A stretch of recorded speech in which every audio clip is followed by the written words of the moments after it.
Le Premier ministre nous reçoit pour nous parler de réforme du mode de scrutin des députés.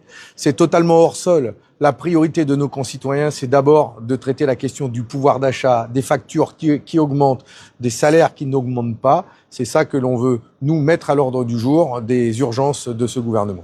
Nous avons rappelé au Premier ministre que l'urgence dans notre pays pour sortir de la crise politique et finalement du désamour des Français avec les élections, ce n'est pas de modifier le scrutin, mais bel et bien de faire des politiques, des projets de loi à l'Assemblée nationale comme au Sénat, qui soient utiles, efficaces pour changer la vie des Français. Le Premier ministre nous propose un changement de mode de scrutin pour répondre à la crise démocratique.